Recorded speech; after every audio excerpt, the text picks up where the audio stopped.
What a great pleasure, ladies and gentlemen, to be able to inaugurate another series of motivational presentations on repertoire and interpretation. For those who are with us for the first time, let me say that it was 10 or 11 months ago that I started doing those things.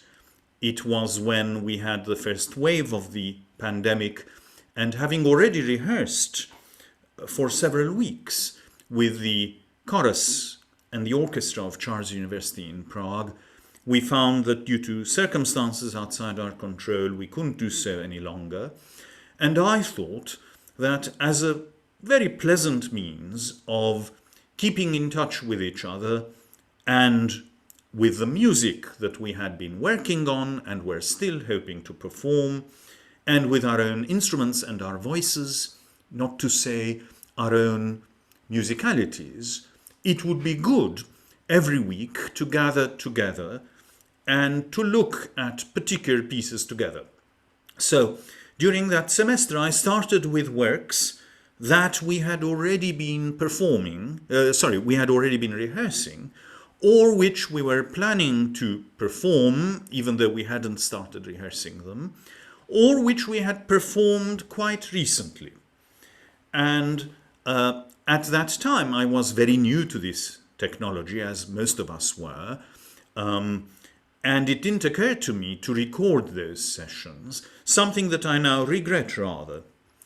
Anyway, we had some sessions, they worked well, and then the situation looked as if it might improve. We met physically for a couple of rehearsals, and we gave 2 small-scale concerts in September, but it turned out that, in fact, it would not be safe for us to meet and rehearse and perform, even though at that stage it wasn't even forbidden, but it was clear that it was not a good idea to do so.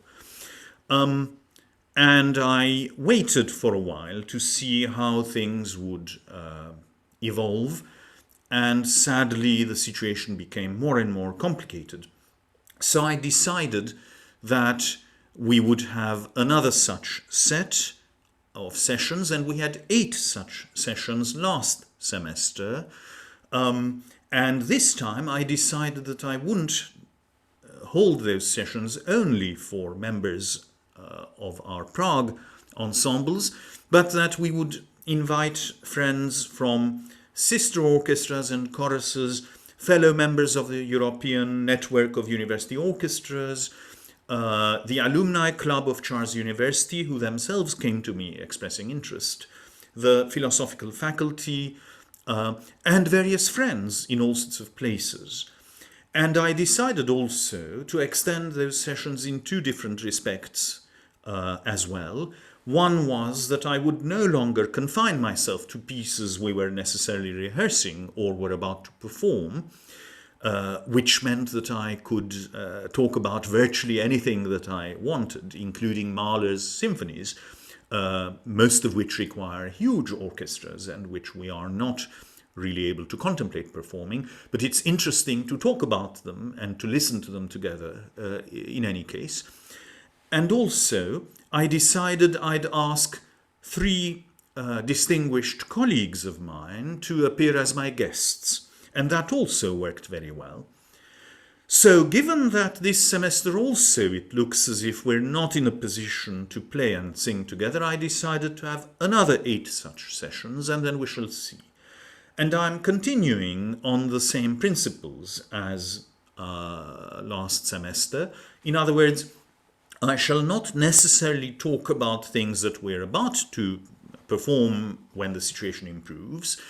So I'm going to talk about Bruckner's symphonies, for example, which generally also require huge orchestras. But the work that I would like to talk about today, Handel's Alexander's Feast, is in fact a work that we might well be in a position to perform soon. It's a work that I conducted something like a quarter of a century ago, perhaps 27 years ago or 28 years ago, and I wouldn't mind doing it again. And in fact, as you will see in a moment, there are various versions of it that we can do. So in this instance, it's something that both our chorus and our orchestra might well reasonably look forward to. So that is the reason underlying my choice on this occasion.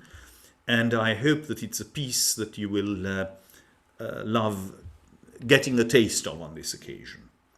So that was sufficient, I think, by way of an inauguration, by way of an introduction. Let me say something about my personal connection with the piece. As a schoolboy, I sang in a performance of it at Dartington, which is in Devon. It's a very beautiful part of England, where traditionally for decades, I think it was already shortly after the Second World War, or maybe even earlier, I'm not sure, there was a set of masterclasses held there every summer over a 4-week period. I was very lucky, and 2 summers in succession I was able to go there. That's where I had my first conducting lesson. That's where I had my first conducting experience as a 16-year-old.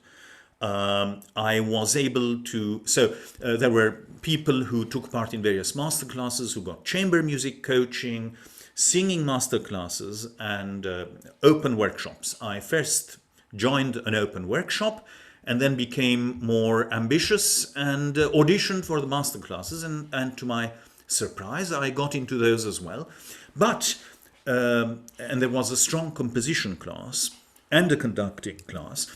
But one interesting requirement was that no matter what you are attending the school to do, every morning you have to attend a 1-hour rehearsal of the chorus. And there was this chorus composed of composers, conductors, violinists, all sorts of instrumentalists, singers, which worked on a different major piece each week, to be performed a cappella or with orchestra, and the orchestra was formed by the students as well. Needless to say, those choruses, and particularly the orchestras, were really sometimes exceedingly good, because they were mostly composed of people who were studying at the Royal College of Music, the Guildhall School of Music and Drama, people from abroad also in a similar position, as well as dedicated amateurs, all of whom were there, some of them observing the master classes, some of them taking part in them. And Alexander's Feast, which was a piece I didn't know at all, but it was by Handel, so I thought it can't be bad, was on the menu. And that was my first exposure to the work. I rehearsed it and I performed it with the ensemble, conducted by someone called Simon Jolly, who at the time, I think, also conducted the BBC Singers. And the soloists, some of them, were the teachers. So the tenor was Michael Goldthorpe, in whose masterclass I sang, for example. And it was a wonderful experience. These concerts were informal. Performers were mostly young people discovering the pieces for the first time. It was wonderful.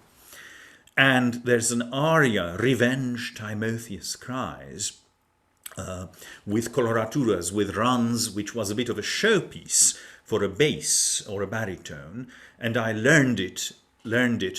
And then when I became an undergraduate, I sang it at recitals and auditions, including my first full-length solo recital at the University of Sussex Meeting House Chapel. Now, the Dartington Hall is the first picture on the left, and the Sussex University Meeting House Chapel, which is where I gave some of my first concerts and I conducted my first concerts, is the second building there, with the coloured glass glowing in the night. And another professor whom I first met at Dartington was Linda Hurst, with whom I started studying. So once every 2 weeks I'd take the train and go to London to have lessons with her. And she advised me on this aria from Alexander's Feast. And because there's a bit about snakes that are hissing in the hair of those furies, she actually, I remember, took a pencil and drew the shape of a snake on my score with her pencil, to indicate that I should sing it in an almost slimily legato way, you know, the way a snake is supposed to be, as opposed to a hedgehog, which is spiky. And this metaphor is one that I've used with relish, and dare I say, with some success, with various choruses that I've trained in the intervening years and decades, saying, ladies and gentlemen, sing legato, sing it as a long, beautiful snake, not like a hedgehog. Well, it originated in this aria, Revenge Timotheus cries from Alexander's feast. But all the while, I was itching to conduct the piece, and I had the opportunity of doing so at Cambridge, at the Wren Chapel of Pembroke College. Now, the Wren Chapel is a beautiful small chapel, which is the college chapel, the college church of Pembroke College, as it were. It was consecrated in 1665, which is only slightly earlier than the words of Alexander's feast, which were written by John Dryden, the poet. And I performed it with my own Cambridge University Monteverdi ensemble. We didn't only do Monteverdi, we did a lot of things. We did quite a lot of Bach as well. But there is one rather funny thing that I should mention. As with most student ensembles, we didn't have a lot of money. So we were not in a position to rent the orchestral parts from publishers. And in England at the time, there was an excellent interlibrary loan system, which I hope still exists, whereby I could go to the Cambridge City Library. There was a huge catalogue, and a lot of orchestral pieces, or pieces for chorus and orchestra, in that directory, in that catalogue, you could see which public libraries anywhere in the United Kingdom happened to have a set of orchestral parts, and you could make an application for an interlibrary loan. And there was one place, I think it was the Henry Watson Library in Manchester, that had a set of parts for Alexander's feast. And I think it probably did say in the catalogue, edition Mozart. And I thought, oh, how funny, so Mozart edited Handel's works. Well, that will be good. So we ordered that set of parts, and when they arrived, we had the first rehearsal, and I was surprised to see that the orchestra is playing something rather different from what I've got in my score, which was what Handel had written and not what Mozart had added. But Mozart had added the bits and pieces that he added in a very skillful and, dare I say, Mozartian way, which was rather amusing. It was almost funny because you could see in front of your eyes that what you're hearing is admittedly Handel. Mozart didn't take anything away, but he added various things that changed the character, made it more Viennese. So we had to spend about an hour or so in the first rehearsal crossing out every musician with his pencil, different bits and pieces that had been added by Mozart to bring it back to what Handel had written. There is a recording of that concert. I wasn't able to find it, unfortunately, so I will not be using illustrations from it. But these are my personal memories from the piece. It's a piece that I've loved for, I could say, I think, most of my life. And so it is a great pleasure to talk about it. Let's say something about Handel first. Most of you will know Handel very well. Certainly the Charles University Chorus and Orchestra have done various things of his. I always like to start presentations with these delightfully atmospheric drawings by someone who used the pseudonym Bat. So he would draw his impressions of those composers without necessarily seeing any historic portraits of them, although in this case I believe that the artist did have access to photographs of oil paintings from Handel's time. But as a child, I'd received an encyclopedia which had a lot of portraits by Bat. This Bat gentleman, he used a pseudonym. His real name was Oswald Charles Barrett. And for the Radio Times and for the encyclopedia that I'd received as a small boy, the Oxford Companion to Music. Now, at the time, the Oxford Companion to Music was a remarkable fat tome, the whole of which was written not as these days by a committee of experts and specialists, but by one man called Percy Scholes or Scholes. And the illustrations were by Bat. And the illustrations were accompanied by a paragraph about the composer and the impressions that the artist had, and which aspects of the composer's character he wanted to represent in his drawings. And he drew Bach, Beethoven, Brahms, William Byrd, Chopin, and a lot of people like this. In the case of Beethoven, there was even a color oil painting that he'd done as well. If you want to see those, they're on Flickr. So this is Handel by Bat, and you can see already that he is living a life of comfort, and he's smoking his pipe. His official portrait is behind him, and his harpsichord is not far away.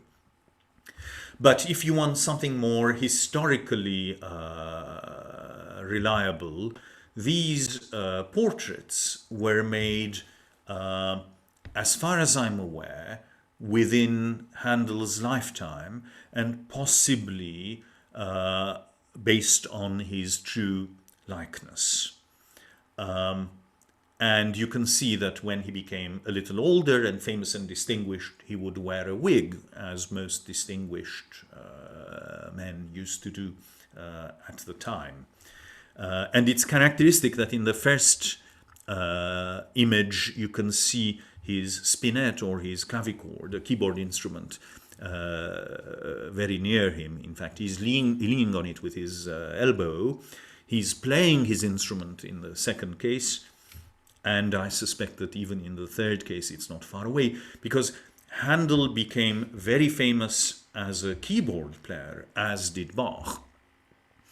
Now, let's look at some milestones in his life.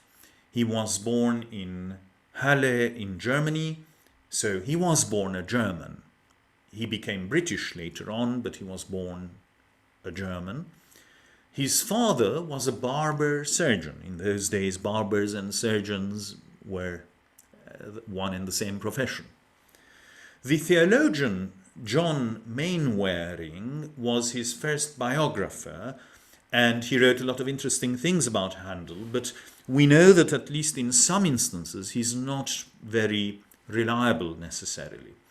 But the story comes from John Mainwaring that Handel's father, Georg, was against his son studying music, apparently, and so he even forbade the boy Handel from having any musical instrument in the house.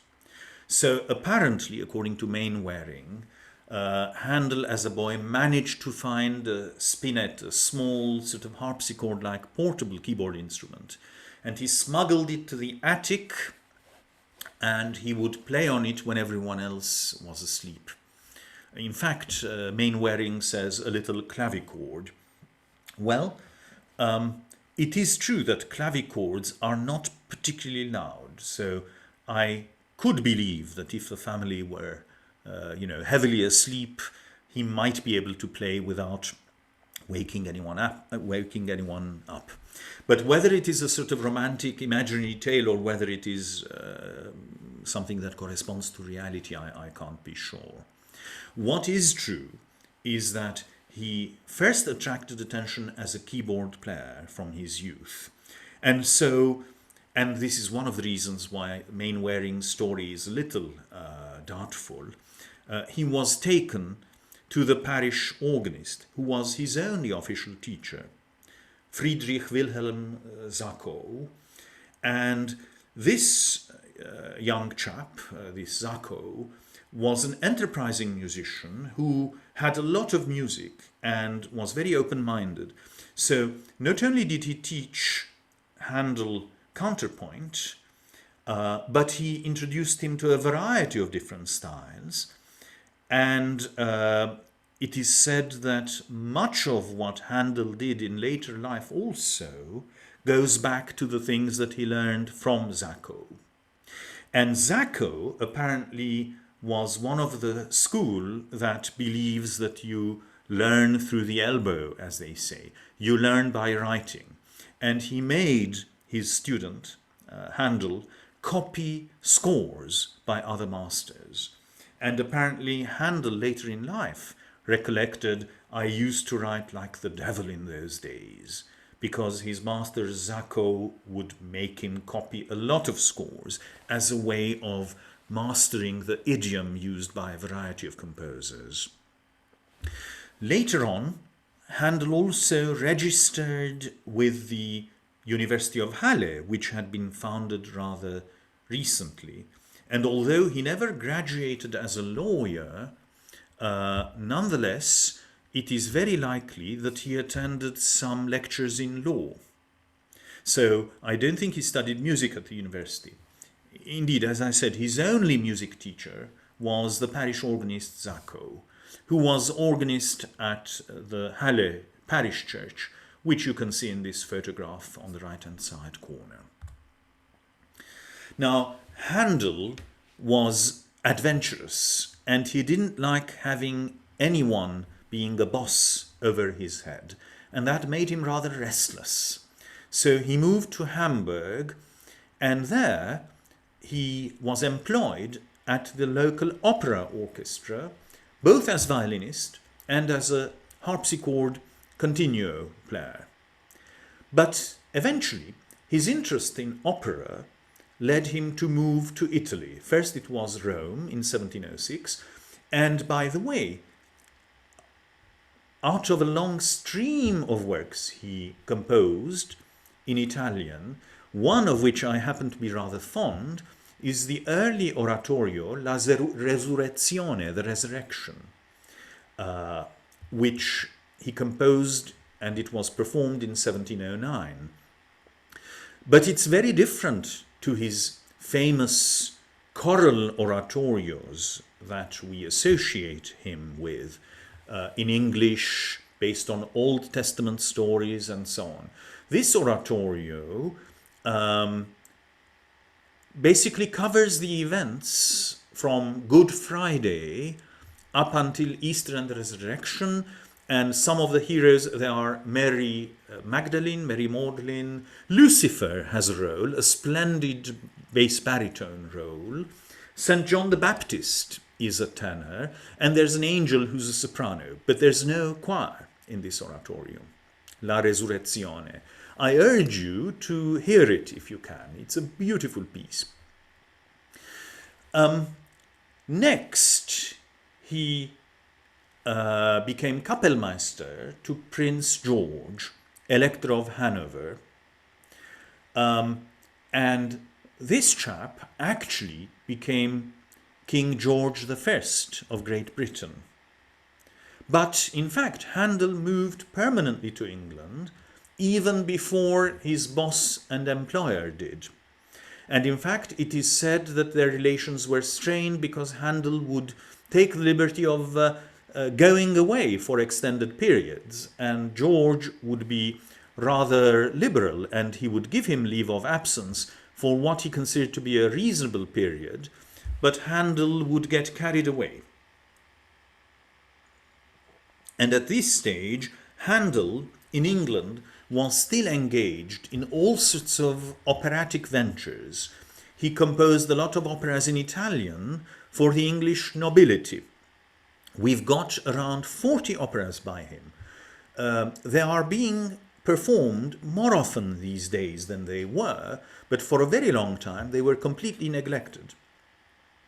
One interesting landmark was when in 1717 the king had a barge party on the River Thames, and Handel had composed a suite of short pieces known as the Water Music, and these were performed on a boat for the king and his guests.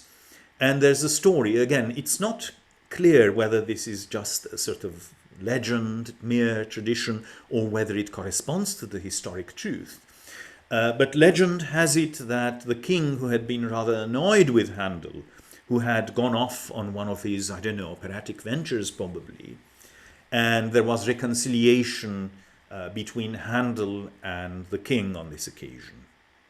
And in 1727, Handel was naturalized, by which we mean that he became a British citizen. Now, let's get to Alexander's Feast, the business of the day. Alexander's Feast is a remarkable work. It is first-rate Handel, a marvelous piece. But other than that, it is a turning point in Handel's whole career, because he stopped writing Italian operas, and after Alexander's Feast, he produced this stream of magnificent choral oratorios. So his clientele and his target audience, if you like, was no longer the English nobility, but it was the middle classes, who would attend his concerts in large numbers. And he became very popular, very celebrated, and he was able to do things for charity as well. And so he became part of the establishment. So there was this glorious succession of oratorios, but Alexander's Feast is not an oratorio. It is somewhere midway between his operas and his oratorios. It already has magnificent choruses, but it is on a secular theme, as we shall see. It's not on a sacred theme, although it sort of tries to become sacred towards the end, because after what is a sort of drinking orgy that is being described in Alexander's Feast, where the power of music is being extolled, in fact, the grand finale involves Saint Cecilia gifting music and the organ to humanity, and sacred music being instituted. So that's that's the sort of twist it takes. And Handel died almost blind in 1759. Unfortunately, he was the victim of a charlatan who operated on his eyes, and it got worse. He got a state funeral at Westminster Abbey, where you can go now and see where he was buried, and more than 3,000 mourners attended the funeral. He was much loved, and he became, and I would even say today, he still is, a well-loved British national institution. Now, let's briefly look at some particularly well-loved favorite pieces of his. I already mentioned La Resurrezione, which was performed on Easter Sunday 1708, and it's the story of the resurrection from Good Friday. The Water Music I also referred to, but something I'd like to mention are the coronation anthems for King George II, which included Zadok the priest. Now, many of our listeners, not least members of the Charles University Orchestra and Chorus, know Zadok the priest very well, because we have performed it on a number of occasions. What is more, since 1727, it has been performed for every single coronation in England. And it's a piece that is really very exciting, rousing, extremely cleverly done, highly inspiring. The Concerti Grossi Opus 3, which are for strings, solo wind instruments, and one of them for obbligato solo organ as well, are beautiful pieces that I'm very fond of, and I especially love the recording with La Grande Écurie et la Chambre du Roi, directed by Jean-Claude Malgoire, who sadly passed away only 2 or 3 years ago, who also plays the solo oboe. Handel had a special feeling for the oboe, it has been said, and I do believe it. The organ concertos are beautiful works. Next comes Alexander's Feast, which, as I mentioned, is a sort of turning point, marking his transition from Italian opera to English choral works and large-scale oratorios. But further to the 6 mixed concerti grossi, opus 3, there are the opus 6 concerti grossi, and these are for strings only, and it's a set of 12. They're beautiful pieces. I've conducted some of them, not all. They take about 2 hours, or maybe 2.5, 3 hours possibly, if you do them all. There are beautiful historic recordings with Boyd Neal and his orchestra, and with Adolf Busch and his players from the interwar period. My favorite, I mean, there are a lot of good recordings, but my favorite set is the first of the recordings that Iona Brown directed with the Academy of St. Martin in the Fields. Beautiful pieces. During the time when I first moved to the Czech Republic, I still had concerts in London, and I'd travel a lot between England and the Czech Republic. And when I had little time, I'd fly. But when I had more time, several days in which I could catch up on sleep, I'd save money by taking the bus from England to from London to Prague. And during those long bus journeys, I would listen to the Handel Concerti Grossi, Opus 6, I remember. Now, magnificent oratorios include not only the Messiah, which he wrote in a very short period of time. If you calculate how long it would take for him physically to write it, even if he were copying it from somewhere, it was written at that speed. And it's a piece that is well loved. And by the same token, whereby Jan Jakub Ryba's Czech pastoral Christmas Mass, A Mistre, is a piece that is loved by everyone in the Czech Republic, and there's a tradition for performing it at Christmas. Well, Handel's Messiah has a comparable role in the English-speaking world, but it is suitable for Easter as well as Christmas. And because if you performed the whole thing, it would be rather long, it could easily take 3 hours, usually people select movements. So for Easter, one chooses movements that are more appropriate to Easter. The Hallelujah chorus, of course, is always included. And for Christmas, you choose those movements that have to do with Behold, a virgin shall conceive, and so on. So it's a lovely piece. But Israel in Egypt has magnificent choruses, and it's something that the Charles University Chorus may well wish to tackle in the not too distant future. Now, interestingly enough, the water music, which he wrote early in his career, is well known, but another piece that he wrote also for orchestra, and it is equally well known, marks the approaching end of his career, and that's Music for the Royal Fireworks, which used a huge orchestra. Although initially strings were not employed, he added them later to improve intonation, and it was performed outdoors to celebrate the peace of Aix-la-Chapelle, which is associated with Maria Theresa becoming secure on her throne as Empress of the Austro-Hungarian Empire. And Maria Theresa is also someone who was popular in Bohemia as well. So that's the sort of period we're talking about.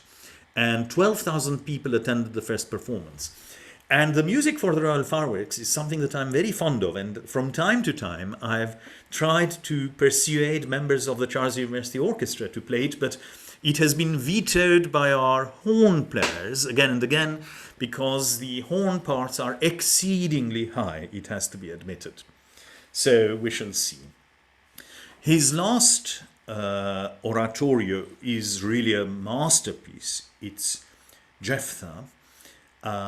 It has very beautiful choruses, but by this time Handel had difficulty seeing. And so you see that in one or two places there are so-called consecutive fifths in the harmony, which is something that goes against the rules of harmony. It's ungrammatical. But the consecutive fifths that Handel wrote, because he couldn't see very well on the page, cannot be heard. They are not audible. They can be seen. And of course, Handel had a brilliant inner ear. He could hear what he was writing, but he had difficulty in seeing at this stage, sadly. But it's a magnificent piece and a crowning achievement. Now, how would we characterize Handel? Well, he had this brilliant way of drawing together the German polyphonic tradition of his predecessors and Italian Baroque opera, which was one of his great loves. And he managed to combine these, to marry these in a brilliant way. And you find both these features in pieces like Alexander's Feast. And he learned a lot from other people, but he remained deeply original, particularly in his choral writing. Charles Burney, the music historian, said he had a special affection for the oboe, and I can believe that. And in common with Bach, who was born in the same year as Handel, by the way, Handel recycled some of his works. And so you see something that is very familiar from one piece being reincarnated and turning up somewhere completely different, but in a way that sounds very natural and very convincing. He was respected in his own lifetime, but also by many composers who followed him. And one of those was Mozart, who said that Handel understands affect better than any of us. When he chooses, he strikes like a thunderbolt. And Mozart admired the economical means with which Handel could achieve huge effects. Beethoven wrote that Handel was the master of us all, the greatest composer that ever lived. I would uncover my head and kneel before his tomb. And he even said once, go to him to learn how to achieve great effects by such simple means. English choral societies went on singing Handel's oratorios. In fact, they never stopped, and they still do now. But let us remember it was those same choral societies who, next to their programs of Handel's oratorios, also performed works by Dvorak. It was those same choral societies in the 19th century who sang Dvorak's Stabat Mater, Dvorak's Svata Ludmila, and other pieces of this sort. Bach knew of Handel, and apparently he wanted to meet Handel whilst visiting Halle, but it never happened, sadly. Now, I'll return to this in a moment, but let me just play you a little of Handel on film. It's not, sadly, footage of Handel, of course, in these century films did not exist, but this is a very touching biopic made in 1942 using Technicolor, and I'll play you just 5 minutes so that you can see how he was viewed, and they sing the Hallelujah chorus, and you can hear the very different style in which Handel's choral works were performed in the first half of the 20th century. Oh, and let's not forget the famous film Farinelli also has Handel appearing in it.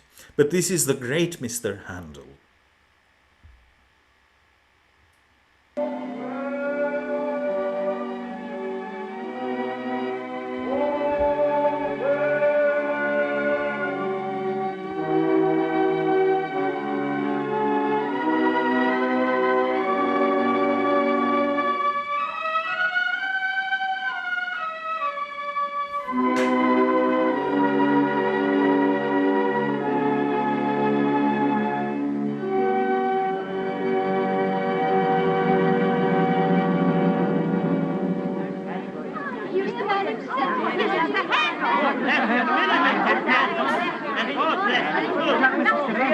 You that is so charitable.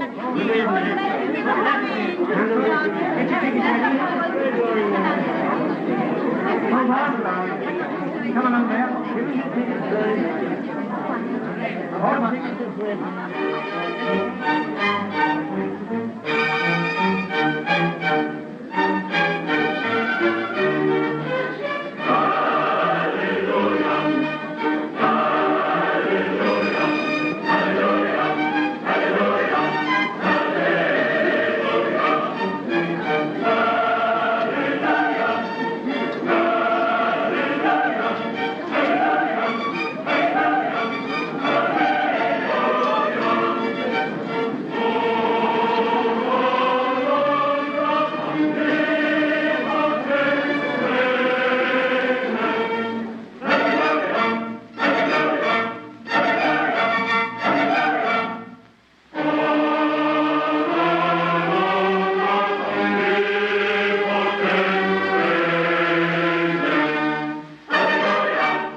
So that's how these things were performed in those days. You noted the tempo changes and the little retouche to the chord writing at the end.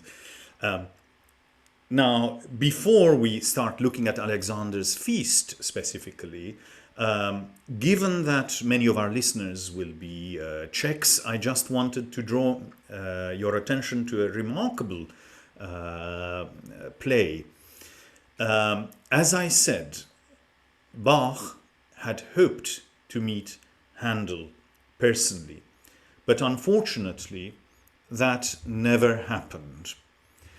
But the German playwright Paul Barthes wrote a play which imagines what might have happened if those two great geniuses had met together.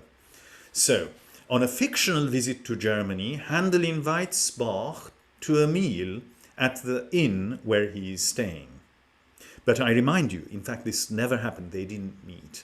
And the interesting thing is that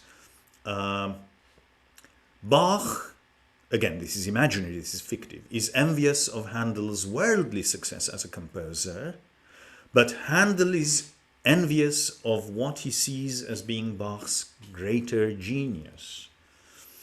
It's a very interesting play.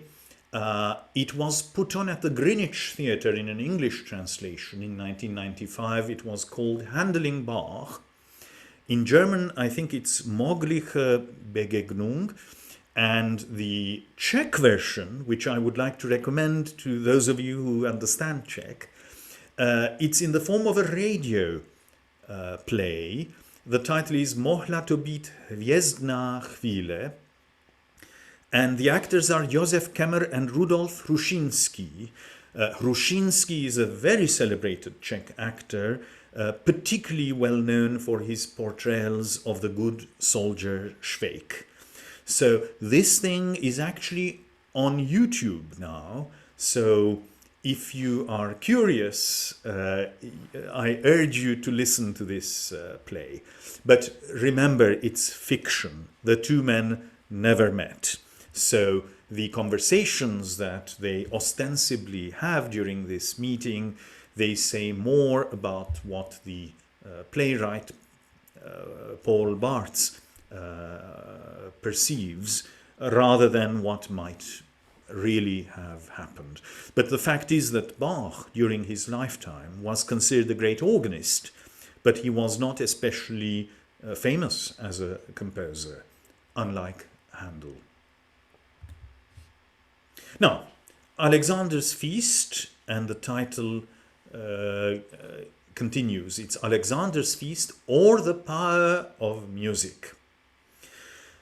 It was first performed in 1736 at the Covent Garden Theatre, which looked like this, as you can see on the right, before a big fire in 1808, which resulted in its being rebuilt.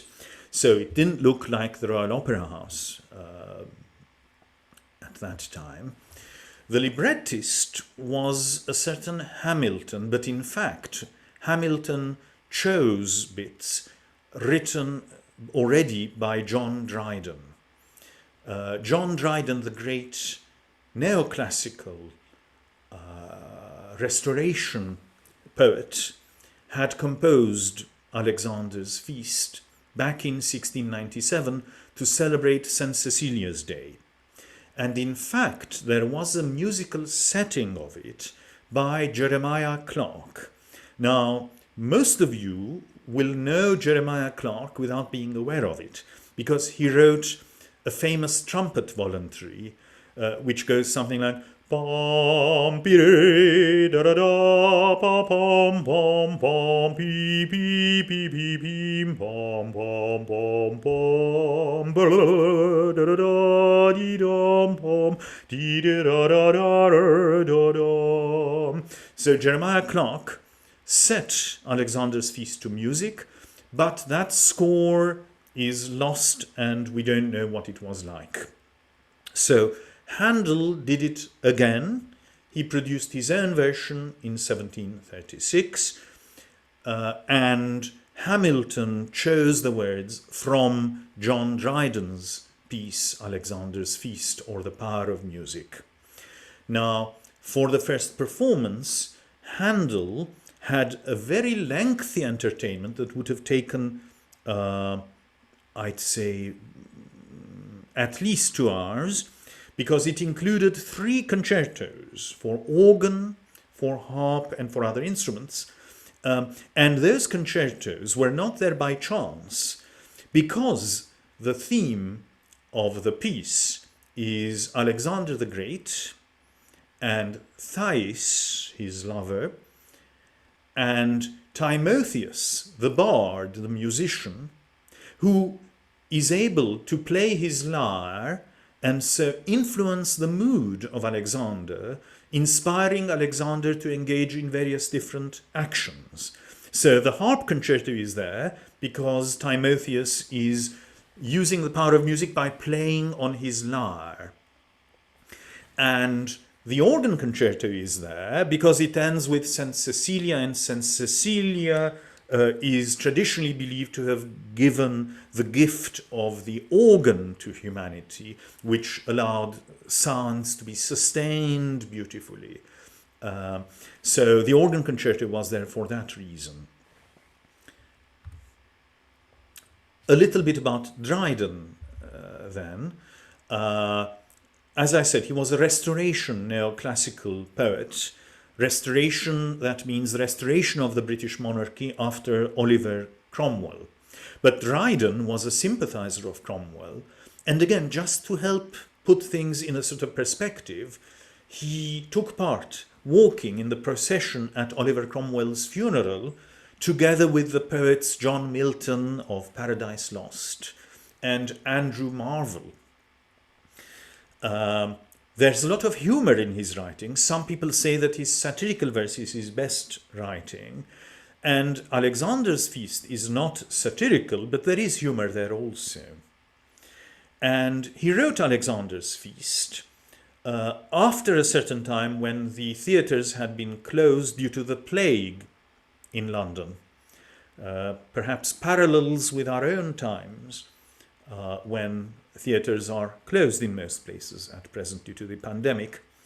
And also the Great Fire of London had taken place. So this entertainment, you can imagine the sort of joy and the relief that people had after those catastrophes. So perhaps you could say that it might be a very appropriate piece for the Charles University Chorus and Orchestra to perform once, God willing, we shall have these present difficulties of ours behind us. So let me quickly take you through the argument, what is happening. So the scene, and you can see a representation of it from the middle of 19th century, so it's anachronistic. Timotheus playing the lyre before Alexander and Thais in the hall of the palace at Persepolis by Fancelli. The scene is a banquet that is being held by Alexander the Great and his mistress, the courtesan Thais, who would accompany him on his various journeys and conquests. In Persepolis, the Persian capital, Alexander has defeated the Persians, captured Persepolis. Darius has been killed by his own treacherous soldiers. And there's now this drinking party, banquet, one might even say almost orgy, in celebration of the victory, involving the soldiers as well. And the bard, Timotheus, is singing during this feast. He's providing the entertainment, and with the strength of music and the beauty of his playing on the lyre, he's influencing the mood of Alexander and indeed the general mood. After taking everyone through a different cycle of emotions, which we shall look at presently, eventually he incites Alexander to take his vengeance and burn the palace of Persepolis down. In fact, the whole city was burnt down as vengeance for his dead Greek soldiers.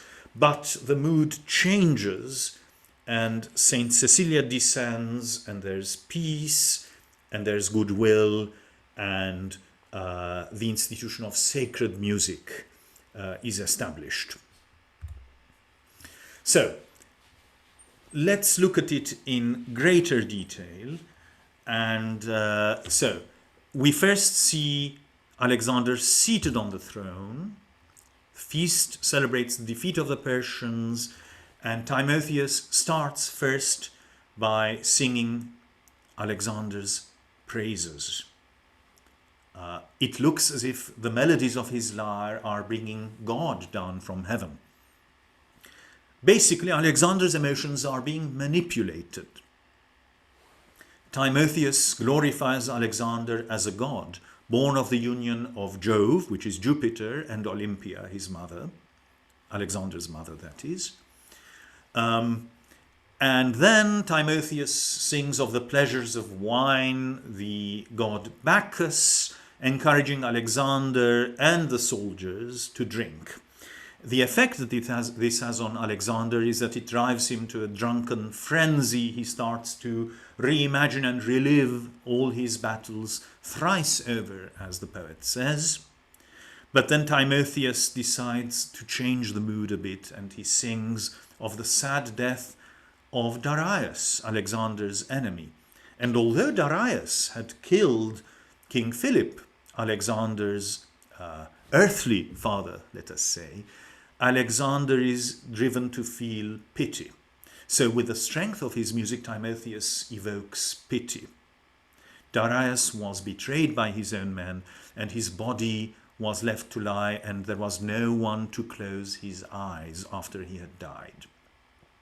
Then Timotheus praises the beauty of Thais, and the king becomes possessed of desire, and eventually he falls asleep. Timotheus decides to wake Alexander up, again using the strength of music and his playing and the instruments he's able to muster, horns and drums and so on. And there's this magnificent aria that we shall hear in a few minutes, in which he encourages feelings of anger and vengeance. And led by the courtesan Thais, Alexander burns down the Persian palace. Then the poem advances in time and describes St. Cecilia, the patron saint of music, inventress of the vocal frame. The vocal frame is the organ. And in conclusion, it is said that both Timotheus and St. Cecilia should share the prize. They should share the credit, because Timotheus raised the mortal to the skies, whilst St. Cecilia drew an angel down. Now, these events, believe it or not, are historically true. The battle and the party, the banquet, did occur in 330 BC. Thais was a famous Greek courtesan who did accompany Alexander the Great on his campaigns. And it is said that as she was Greek, by way of vengeance for the fact that generations earlier the Persian king Xerxes had burned the old temple of Athena on the Acropolis during the Persian Wars in the 5th century BC, she actually led Alexander to burn Persepolis. Apparently she made a speech at that party and convinced him to burn the palace. This is reported by historians such as Clitarchus, Plutarchus, and Diodorus. In fact, Diodorus, admittedly writing anachronistically in the 1st century BC, says, promptly many torches were gathered, female musicians were present at the banquet, so the king led them all out to the sound of voices and flutes and pipes. Thais, the courtesan, leading the whole performance. She was the first after the king to hurl her blazing torch into the palace. As the others all did the same, immediately the entire palace area was consumed. So great was the conflagration. We find Thais in all sorts of writings, Ovid, Dante, Marlowe, as well as Dryden. Dryden, and this we find in Alexander's Feast by Handel, describes Alexander enthroned with the lovely Thais by his side, who sat like a blooming eastern bride. And when she leads Alexander to burn Persepolis, she is compared to Helen of Troy. There's this lovely chorus, Thais led the way to light him to his prey, and like another Helen she fired another Troy. And the irony is that the music here is so beautiful. There are those triplets played by the strings of the orchestra. Ya-di-da-da, ri-da-da-da, da-ri-da-di-da, ri-da-di-da, di-da-da-da-da-da, she-fa, di-da-di-da, ri-da-di-da. So the firing of Persepolis and of the palace is done with a sort of grace, whereby she's, you can imagine her holding this beautiful, legendary Thais, holding this burning torch and leading Alexander and all the Greek soldiers to cause this destruction. And you can see it in Joshua Reynolds' painting on the upper right-hand side corner. And Georges Rochegrosse, at the end of 19th century, portrayed them. You can see it at the bottom right-hand corner.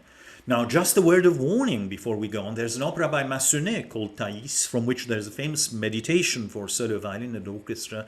Beware, that's a completely different person. That Thais also happens to be a courtesan, but she's Alexandrian, she's Egyptian, it's a different place, a different time.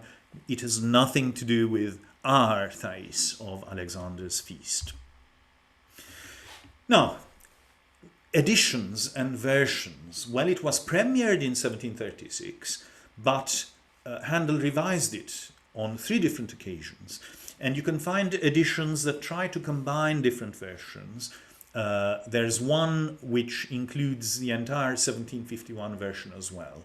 The first edition appeared probably the same year. The date isn't mentioned in it, but you can see the list of subscribers who contributed financially for its publication. And as part of the complete Handel-Gesellschaft, published by Breitkopf und Härtel in Leipzig in the 19th century, it's a set of 105 volumes, and they're still good. Chrysander, who presided over most of those volumes, was a very sound scholar. He did not intervene, generally speaking, so they are in effect more or less like urtexts. And they formed the basis for the famous novello vocal scores that have been used by British singers and singers abroad. I've got one and I sang from it repeatedly. The Chrysander edition, from which I conducted, was published in 1862, and it's bilingual. It has a German translation as well. So when I performed this, as I said, just over a quarter of a century ago, I conducted from the Chrysander edition of the score, published by Breitkopf und Härtel, whilst the orchestra played from a version we had corrected, a version of Mozart's edition, but which we tried to convert back to Handel's version, and my chamber choir and soloists sung from Donald Barrow's novello vocal score. But we managed to make it all work together. Now, if you want to perform Mozart's version, which was performed by Peters in Leipzig also, again, it's not dated, so I can't tell you when it was performed, that used a German translation. If you want to do that, Berenreiter published both the original Handel version and Mozart's version, whilst Karus publish a version that combines Handel's first version with the 1751 version, so you can make your choices. And you've got to decide, should we include any of the concerti for solo instruments, but then it becomes quite a long evening's entertainment. You can have 1 or 2 female voices. You may or you can, but you don't have to include an alto. And if you have 2 female versions, you can include a final duet, which is otherwise usually omitted. So this is what the various versions look like. You can see them here. And I want to say something about Mozart's revision. And I am quoting here, or I've summarized from an excellent essay by Lindsay Kemp that appeared in the January 2015 issue of the Gramophone, How Mozart Loved Handel. You see, Mozart in his youth had already come across Handel's works. Handel had died when Mozart visited London in 1764-1765, but he is very likely to have encountered Handel's works because the oratorios were still being performed in London regularly. But in Vienna, Mozart also met the Baron Gottfried van Swieten, who was a Viennese court official, who had what was for the time rather a rare and eccentric love of what was regarded as ancient music, music that was 50 or 60 years old, would be regarded as ancient music at that time. And the Baron had assembled a group of aristocratic patrons for the purpose of sponsoring private performances of rare, older choral music. And they were very much interested in Handel, amongst other composers. And so for their private concerts, the Baron invited Mozart to prepare new performing editions of a group of Handel's oratorios, which included Acis and Galatea, the Messiah, the Ode to St. Cecilia, as well as Alexander's Feast. Now, Mozart always needed money, so he would have been grateful to have been paid, but I think that he took it as labor of love. Because when you, first of all, he loved Handel's music. He had been borrowing scores, and he was interested in Bach as well. He made string quartet arrangements of fugues from the 48. We can see Handel's influence perhaps in Mozart's C minor Mass, which is something we ought to do, something I haven't conducted for a very long time and never done with the Charles University Orchestra and Chorus. The Adagio and Fugue in C minor for string orchestra. So he was very conscientious, and he was required to update, as it were, Alexander's Feast, so that instead of a Baroque orchestra, it would sound more modern. So you find that the horns and the bassoons are playing quite a lot of the time, and there are flutes. But he respected Handel's original, and as far as I could tell, he didn't remove anything or even change. He just added. So when I conducted my first rehearsal and the orchestra had the Mozart version in front of them, I would be surprised, and I couldn't stop myself smiling or even laughing, because there would be those various counter melodies and lovely counterpoint, and the bassoons holding the line, and the horns doing all sorts of things, and the flutes and the oboes. It's a little bit like an occasion when I conducted the Riba Mass in Liberec without a score, and they had this extraordinary version that had oboes and trombones and all sorts of instruments which Riba had never used himself. And whenever the choir finished singing a phrase, before they started another one, there would be an oboe doodling away and linking one phrase to the next. So the Mozart version was rather like this. So we had to cross out these editions because we wanted to perform Handel's Handel. But what Mozart had done is actually rather beautiful. He added expressive comments, also directions, where Handel represents the rather lugubrious. He sung Darius great and good, who had fallen, and been left unburied with no one to close his eyes. It's a different world, it's a Viennese world, and it's worth doing the Mozart version for its own sake, in my view. Let's see, maybe we might do the Mozart version. Here you can see the first edition on the left-hand side, the Chrysander edition that I used when I performed the piece, that's the score I used in the middle, and the Mozart version on the right-hand side. And this is the overture, the opening of the piece. Dom, pa, pom, pom, pom.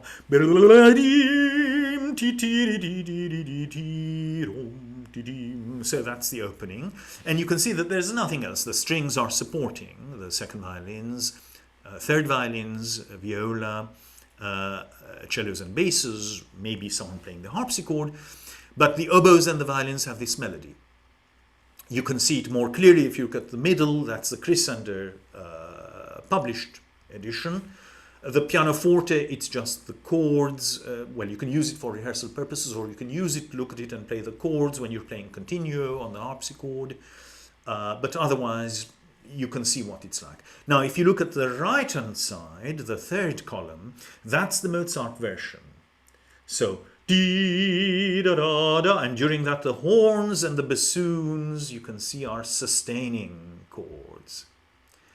Tim pa pam pim pa, and at this point the flutes are coming and they're holding it and so on. So you see it's much richer, it's contrapuntally more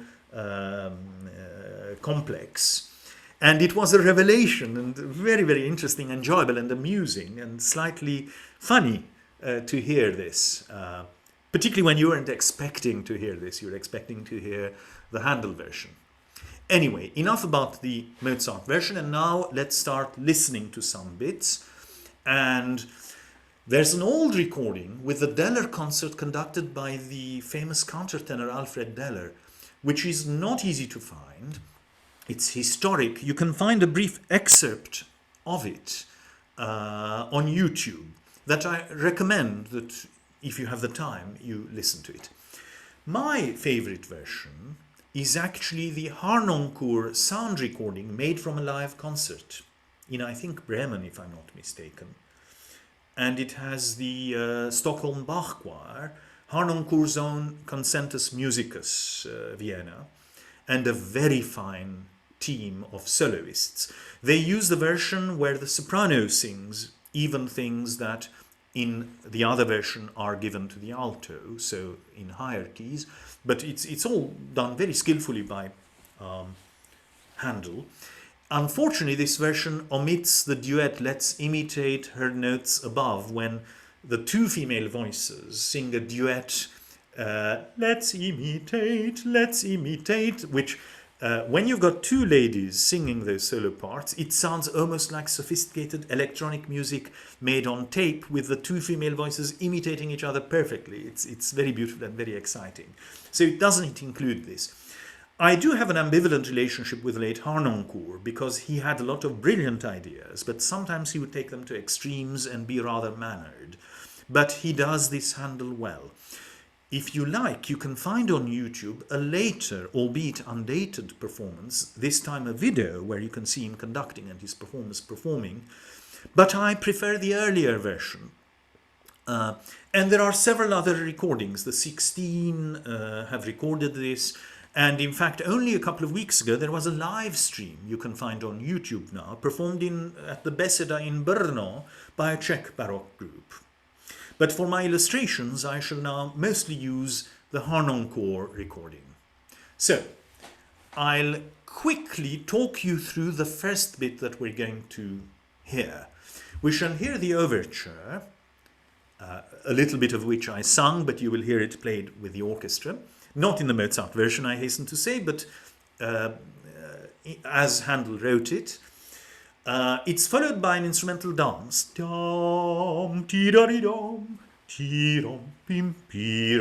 very gracefully in this recording. And this leads to an introduction to the scene where the king is sitting at the throne with this beautiful Thais next to him, and the chorus sings, "Happy, happy, happy pair. None but the brave deserves the fair. No, none but the brave deserves the fair." So they're saying, yes, Alexander was brave. He fought the war against the Persians. He was victorious, and so he deserves to have this beautiful girl next to him. And then the soprano sings about the divine credentials of Alexander. The song began from Jove, that's the Roman god Jupiter. The power of mighty life, Olympia, Alexander's mother. So apparently this god, the Jove, he sought Olympia's snowy breast and he curled around her slender waist. See how it rhymes. And euphemistically speaking, stamped an image of himself. So Alexander is of divine lineage. which the chorus, which is the people gathered at the feast, it leaves them spellbound. They are impressed by this. And the sound is reverberating from the vaulted roofs there in the palace, remember. And so the listening crowd admire the lofty sound. And this is sung by the sopranos and the altos, this ethereal noise made by the female voices of the choir, skillfully used by Handel. The present deity, they're inspired by the idea of the god, the Jove, siring Alexander, and Alexander in effect is divine. So the present deity, it's not just Alexander, it's the present deity. They shout around, the present deity. The vaulted roofs rebound, and during rebound there's this rebound and the long chord on the burr. It's almost like Handel has written the echo that would have been heard. Now, still the first excerpt that I'm going to play continues, so I'm going to talk you through a little bit more. Alexander becomes a little bit proud. It all goes to his head. And so, and the fact that he's been drinking doesn't help, because Timotheus engages in a drinking song, this time evoking another Roman god, Bacchus. And Bacchus has been evoked, he comes, and drinking is the soldier's pleasure. The horns appear there. Now, because Alexander has been, all this talk about his being a god and all this drinking has gone to his head, and he has been reliving his battles, Timotheus decides to change his tune, and this time he chooses a mournful muse. And you can see that Handel was not a native English speaker. In English, the word pity is short, but he writes soft pity, soft pity to infuse, we hear. And there follows a chorus, Darius great and good, slain, slain, slain. And Alexander is so moved by this that his tears begin to flow. The next thing is that Timotheus, being a clever musician, knows that he doesn't need to change the music very much. A tiny change, a kindred sound, is sufficient for pity to melt Alexander's mind to love. He starts with a bit of pacifism. The tenor sings, war, he sung, is toil and trouble, honor but an empty bubble. Instead of fighting, look, lovely Thais sits beside thee. Take the good the gods provide thee. This inspires Alexander's desire, and the soprano rather diplomatically describes this growing sensation.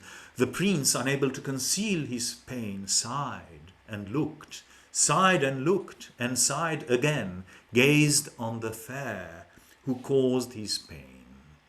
So eventually everything ends as it might. In Czech they say ruka v rukavi, and Alexander eventually falls asleep, and the vanquished victor sank upon her breast, and the chorus ends the first part with the chorus, the many rend the skies with loud applause. So whilst all this is going on, the crowd is there and they're applauding. And the chorus ends by saying, so love was crowned, but music won the cause. It was music that achieved this happy result. Now, I won't be able to play you all of this. I've described the first part, but I'll play you a substantial portion, and then if there's time, I'll jump a little, and I'll go and I'll play you the bit where Timotheus changes his tune. He chose a mournful muse, soft pity to infuse. And then we shall go to part 2, and I'll play a bit of part 2, if I may. So, I shall now open YouTube outside this file to avoid... I have avoided embedding it, so that we won't be in difficulty. So I shall now play the opening of Alexander's Feast and the first chorus, and much of what I've described you'll be able to hear now.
was at the royal feast for Persia won by Philip's warlike son.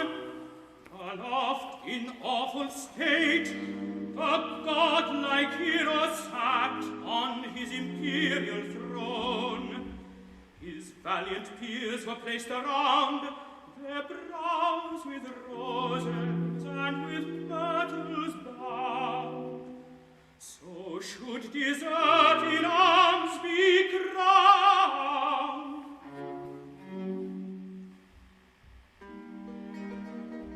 The lovely Thais by his side sat like a blooming eastern bride, in flower of youth and beauty's pride.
Boethius placed on high amid the tuneful choir, with flying fingers touched the lyre.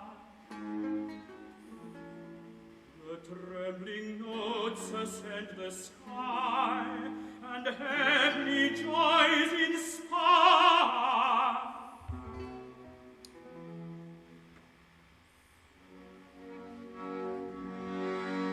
The song began from Jove, who left his blissful seats above. Such is the power of mighty love. The dragon's fiery form belied the moon. Sublime on the radiant skies he rode, when he to fair Olympia pressed. And while he sought her snowy breast, then round her slender waist he curled, and stamped an image of himself, a sovereign.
So, that was the first quarter of an hour's worth of the opening. I shall now jump to the place where, as Alexander has grown proud and vain, and he has been having those visions, he's been reliving his battles thrice, so Timotheus changes his tune, and as the soprano in an accompanied recitative says, he chose a mournful muse, soft piety to infuse. Another interesting thing is happy, happy, happy pair is the way Handel wrote it, happy pair. Often in modern performances, people change this to happy, happy, happy pair, because in English P is short, happy, instead of happy pair. Again, it's another indication perhaps that Handel, though he had become a naturalized British citizen, English was still not his native tongue. So, let us go to the change in mood, which is the 25th minute. Yes. here.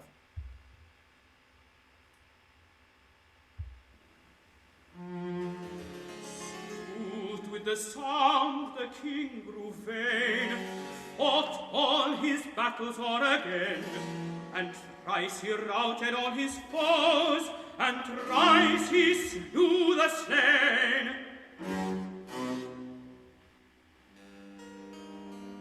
The master saw the madness rise, his glowing cheeks, his ardent eyes, and when he heaven and earth defied, changed his hand and checked his pride.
So, from part one, we have heard the beginning,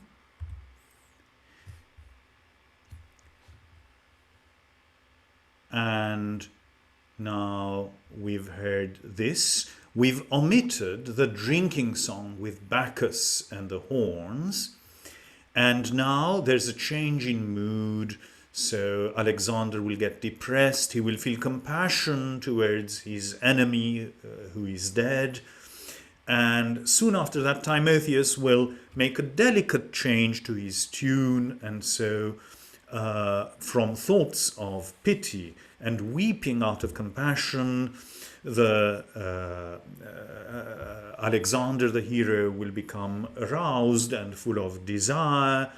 And so the chorus will again sing with its approval, and part one ends in that way. So we now turn to part two, which is here. And because the king, under the influence of wine and all the exertion, has fallen asleep, Timotheus decides to use his music to wake him up.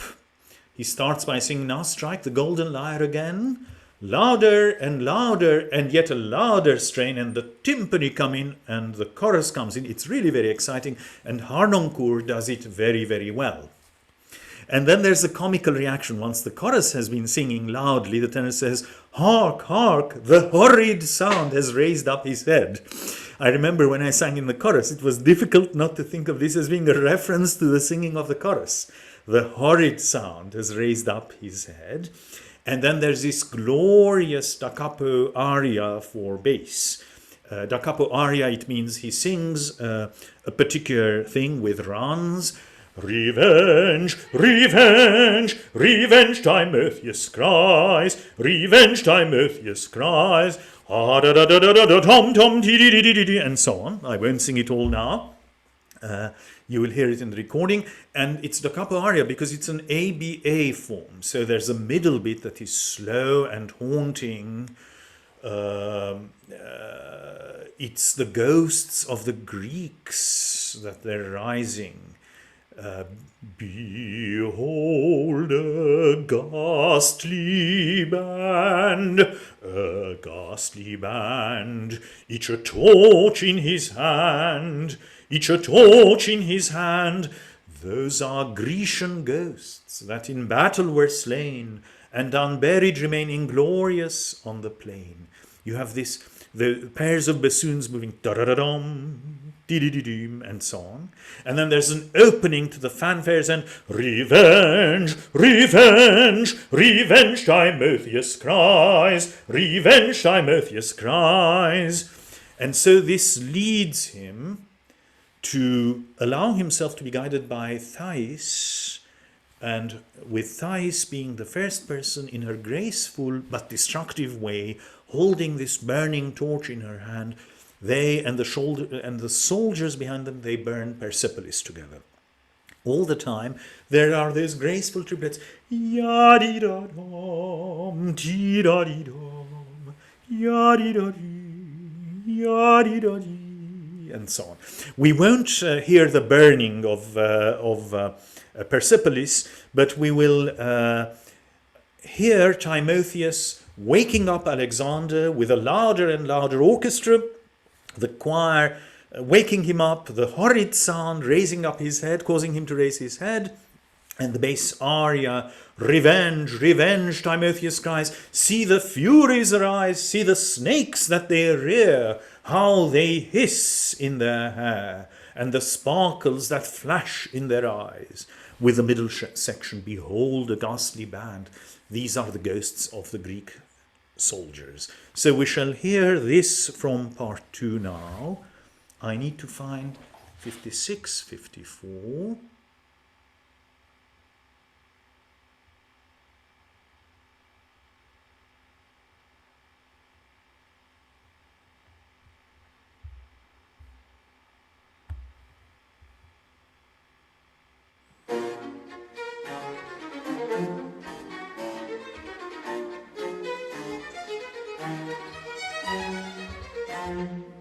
Strike the golden lyre again,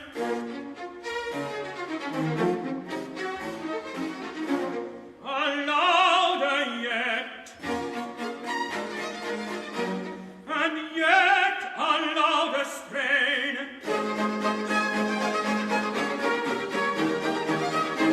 Break his bands of sleep asunder,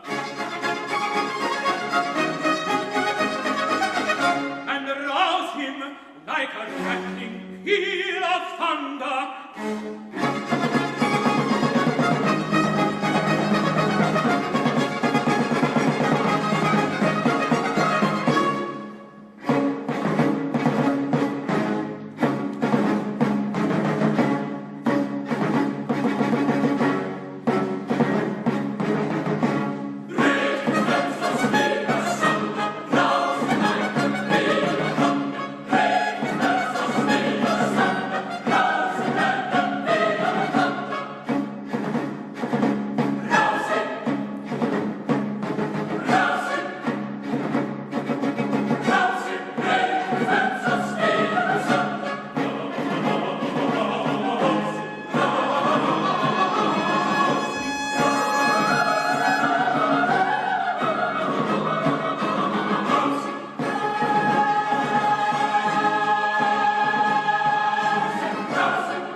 and the sparkles that flash in their eyes, and the sparkles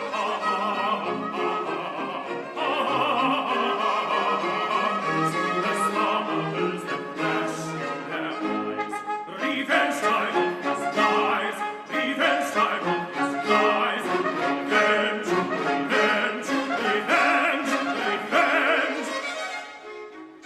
See the furies and lies, see the snakes that they rear, how they hiss in there,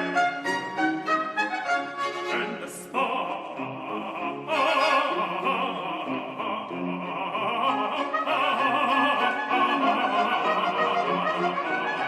that flash, and the sparkles that flash in their eyes.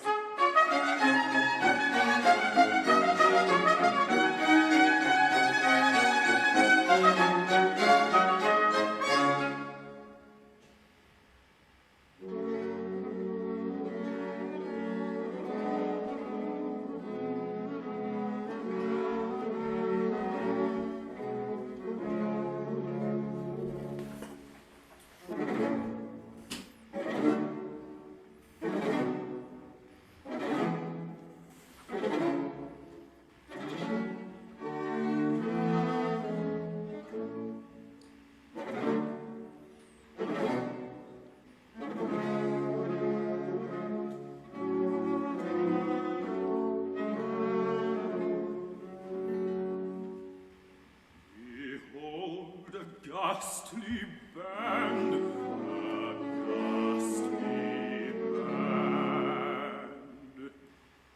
each a torch in his hand, each a torch in his hand.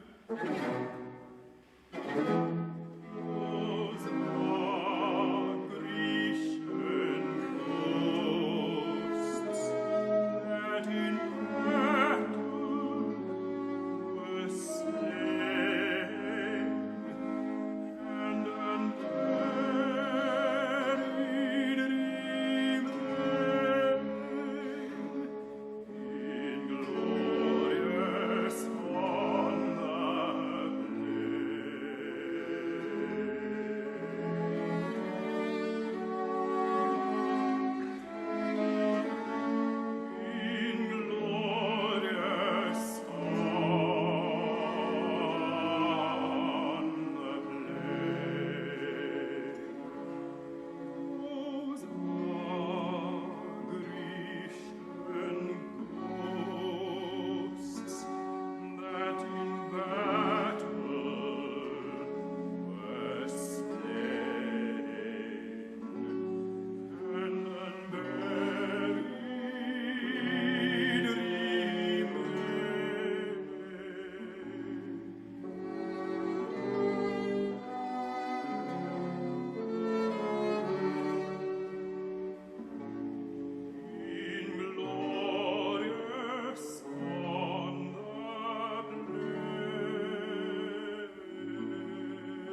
revenge time of his lies, revenge, revenge, revenge time of his lies,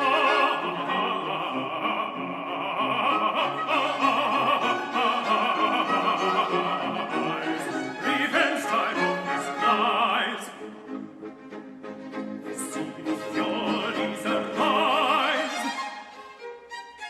see the snakes that they rear, how they hiss in the air, and the sparkles that flash in their eyes, and the sparkles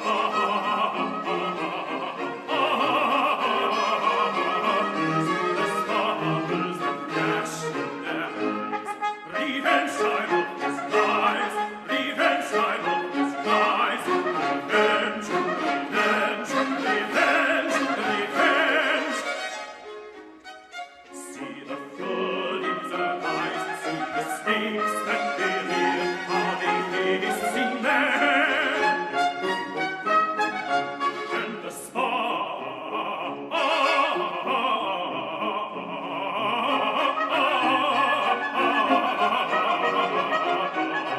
that flash, and the sparkles that flash in their eyes.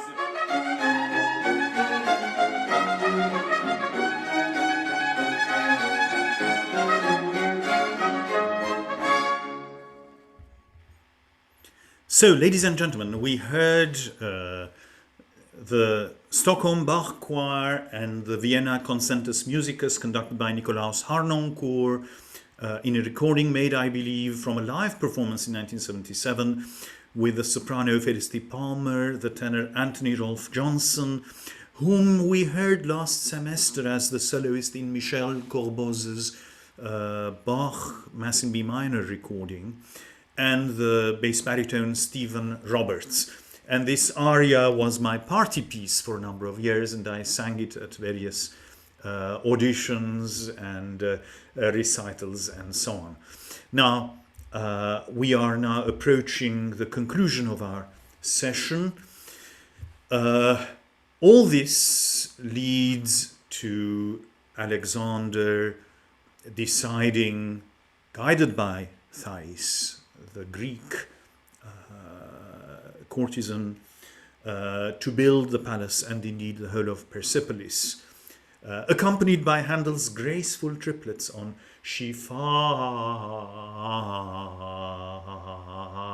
another Troy as Helen of Troy, Thais. And the final section involves a transformation of the situation after all this catastrophe. There's a beautiful recitative with the tenor singing sotto voce accompanied with the strings and two recorders. Thus, long ago, the gift of music came from St. Cecilia and the organ. And I should like to end by means of a duet, which, as I said, not every version includes, but when I conducted it, I made a point of including it. Let's imitate her voice above. So we on earth try to imitate her notes above. Let's imitate her notes above, and may this evening ever prove sacred to harmony and love.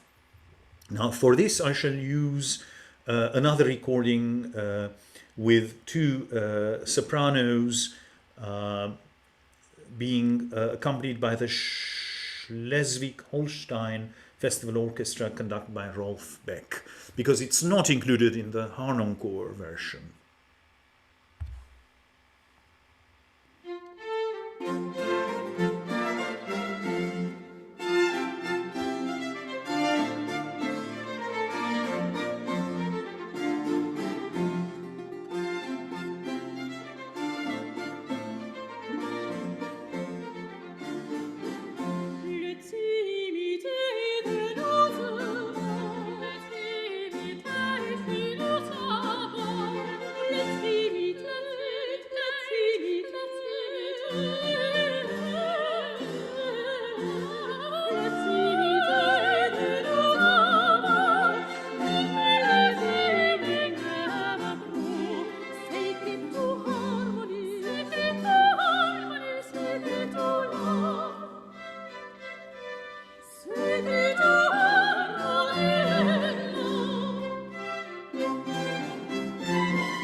Ladies and gentlemen, I should make a correction. Let's imitate her notes above, not her voice above, her notes above.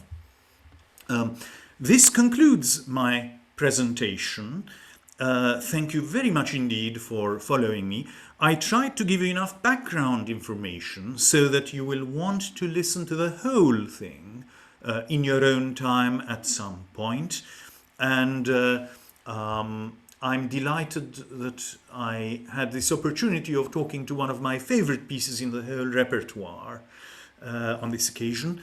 Allow me to say that a week from now, on the 17th of March, I shall talk about another piece that is very important to me, the Alan Hovhannes Magnificat, which in fact members of the Charles University Chorus and Orchestra also have memories of, because on the 24th of April 2015 we performed it at St. Vitus's Cathedral in the center of Prague, in the very heart of Prague.